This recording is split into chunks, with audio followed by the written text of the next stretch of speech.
Hey guys, welcome back to another Twisted Tale review brain vomit sesh here. Nothing special about all this. I wear my Nervous Wreck shirt like every day. But we're not talking about Toy Story. We're going to talk about Part of Your World by Liz Braswell.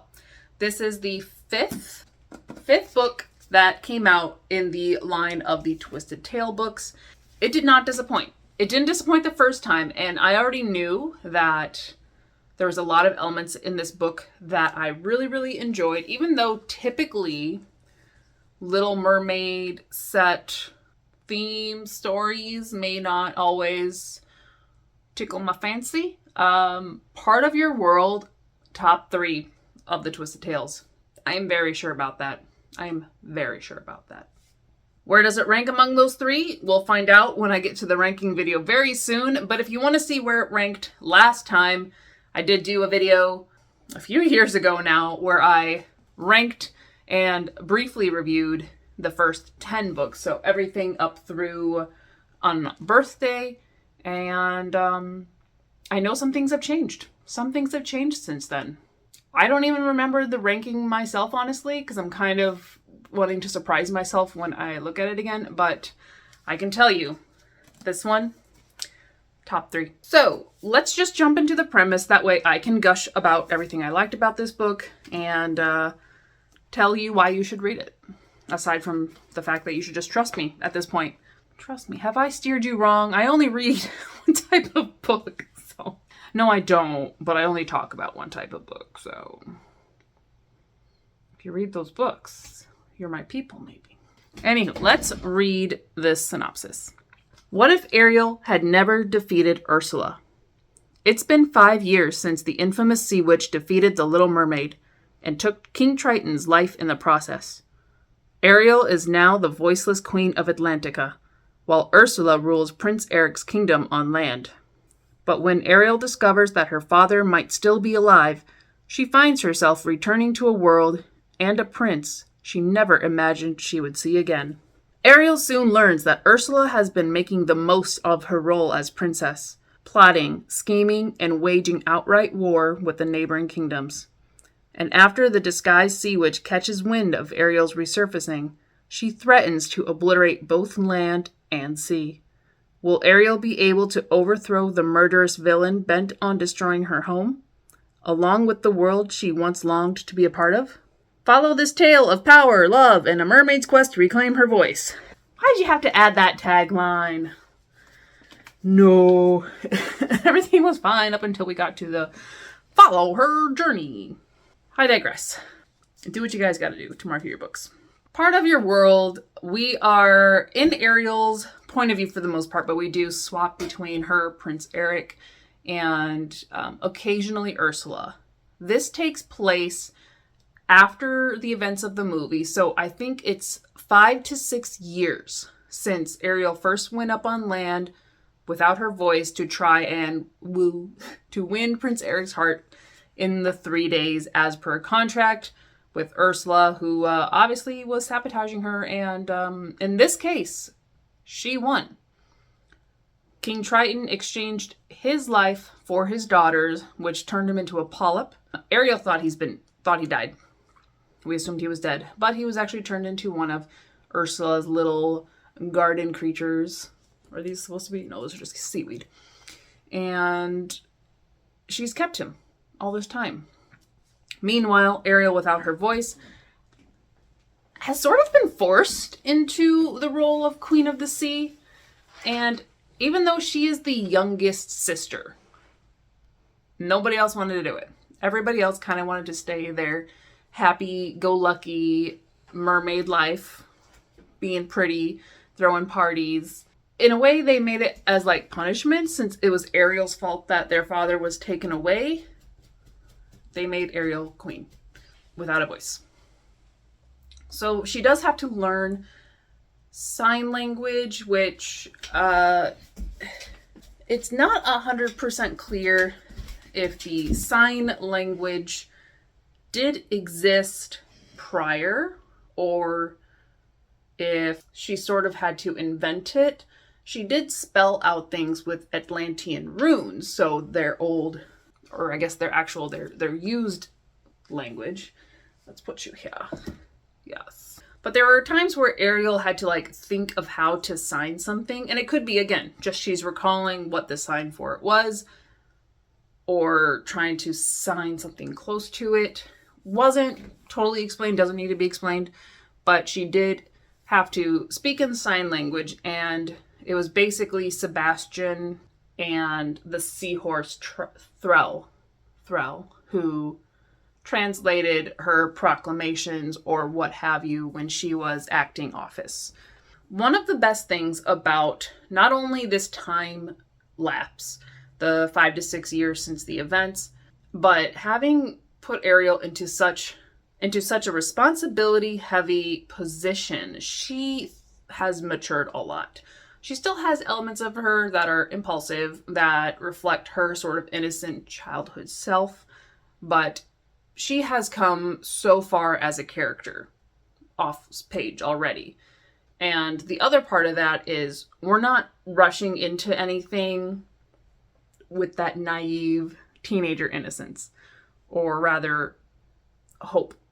At the beginning of the book, Scuttle is actually the one who realizes King Triton is still alive because he is watching an opera put on by Prince Eric that is basically recapping the events of the Little Mermaid coming to the shore, not having a voice, him falling in love with somebody else, bada bing, bada boom. But nobody realizes that's fact because there's been a part of the curse and the sort of like spell put on him has put on everybody. So they don't remember the things happening.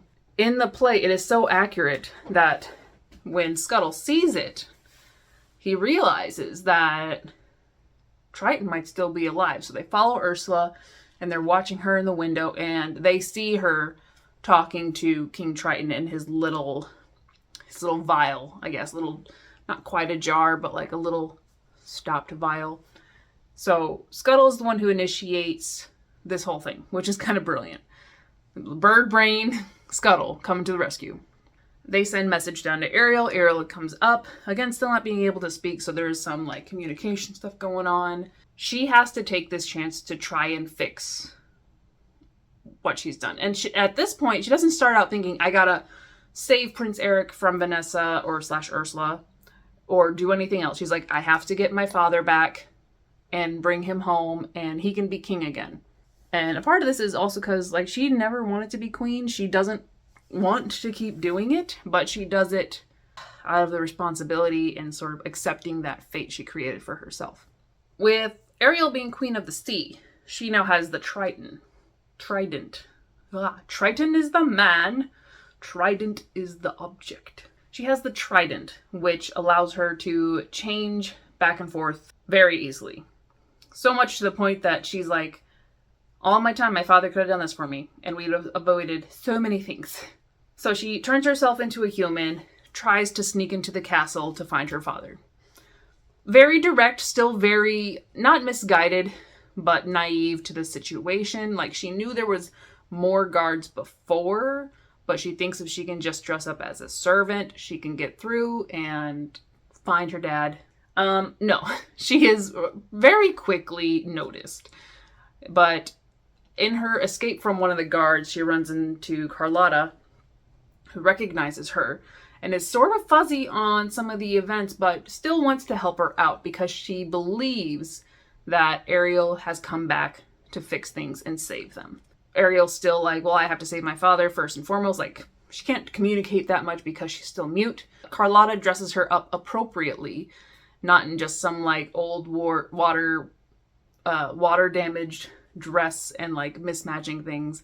So she's dressed up as a proper servant and is able to search Vanessa's rooms, which has got, all kinds of perfume and oils and dark witchery stuff. She isn't able to find her father. But while Vanessa's in the bath, she does happen to come across the Nautilus. With her voice. So this is very early on in the events where she steals the Nautilus, escapes, and goes to break it to free her voice. So now she has her voice back, and Ursula as Vanessa she has her old voice back. She has her original voice. She doesn't have the charming, princessy tenor, whatever they described it as, voice that everybody knows her by, which triggers her to knowing that Ariel is back and gonna mess up with her plans. So she starts not only playing war games with everybody else, getting all of these munitions, trying to make alliances with very sketchy countries. Now she also has to keep Ariel away from one, fighting her father, and the other from influencing Prince Eric to turn against her. The other thing I really liked about this book was we had a lot more of that mature introspection from Ariel because of her growing experience as queen and how she feels like she has to hold herself and think before she speaks. But also when she does make contact with Eric, it's not just love at first sight and sort of overcome with emotion. She maintains a lot of control. We do know she still has feelings for him. Like, she sees him on the boat and she's like, I really just want to reach out to him and have things go back to the way they were. But a part of her knows that it's not the same. As Eric kind of realizes who she is and his process comes to light, he knows he never stopped loving her. Like, he actually loved her. He should have trusted his heart instead of his ears, which is what put him into the curse. He's a little bit more forward about, like, what if, when this is over, what if we had a happily ever after? Like, suggesting things. And it's very nice and refreshing for Ariel to be kind of like, well, we'll see when we get there. Like, let's finish the mission, which, thank you for maturity. And of course, they kind of had that awkward, like, the long goodbye where they're saying goodbye, but it's also, like, awkward because it's like they would love to kiss each other, but it's like, okay, well, I'll see you later. Those little moments are kind of great, actually. But as someone who enjoys a realistic approach to romance and character development, I really, really liked that we did this much later in the timeline to the point where the characters did have growth on their own part, and we're not forcing a bunch of growth and rebuilding of relationships within days. I think that was also probably part of maybe Braswell's intentions, because, like, you can't fall in love with somebody in 3 days. But if you kind of already did and you're rekindling something, a month works. 2 weeks works. Because I think it was only like 2 weeks until they were, like, outward that they both felt for each other still, but we had 2 more weeks until the event happened at the end. A lot of the play in this book is them making a move against Ursa, trying to find Triton, trying to stop her from buying all of these foreign goods that they don't need and, go to war. And then she comes back with threats. Stop looking for Triton or I'm going to kill Grimsby. Don't mess with my ships or I'm going to attack Atlantica, stuff like that. So it's very much, as they say in the book, it's kind of like a chess game where they keep making their moves and Ursula keeps coming out on top. But it gets down to it where she's now threatening both the land and the sea. And if they don't figure out what to do, then she does win. And she becomes like an all-powerful god. So they team up. It's fantastic. We have Flounder. We have Sebastian. We have a great grand goal of Scuttles named Jonah. And she is the smartest, most precious thing. I want her in the movies, but great banter. Great. I wouldn't call it like deeply psychological manipulation stuff. Like one of my favorite scenes between Eric and Ursula is actually when they're forced to have a private dinner as husband and wife. And they're kind of being coy with each other, where like she's trying to figure out how much he knows and like letting on that she knows the Little Mermaid is back. And then he basically comes right out and says it. And so they're both in the know. This isn't like the villain's keeping all of her secrets the whole time. Well, I mean, she does have some secrets. She has plenty. the fact that Ursula and Eric know that they're opposing each other, but also like still trying to trick each other into how much they know and, trying to find the leg up. I just thought it was refreshing because you don't see that too much. Usually this villain is a secret the whole time, or at least people are naive enough to like be like, no, nobody knows what I'm trying to do. That was great. So many things about this story were great. I don't even know off the top of my head if I had any issues. I feel like I had one when I was reading. Oh, yes, I did. And it's not an issue. I think it's me overthinking again. But with Ariel's experience on land, being the 3 days she was with Eric, mute, where he got to show her a bunch of things and they tried a bunch of things. Other than that, though, she's coming back and she doesn't know a lot of anything. But there are times when we're in her POV and she's describing when she went into Eric's room and realized that Eric and Vanessa were sleeping separately.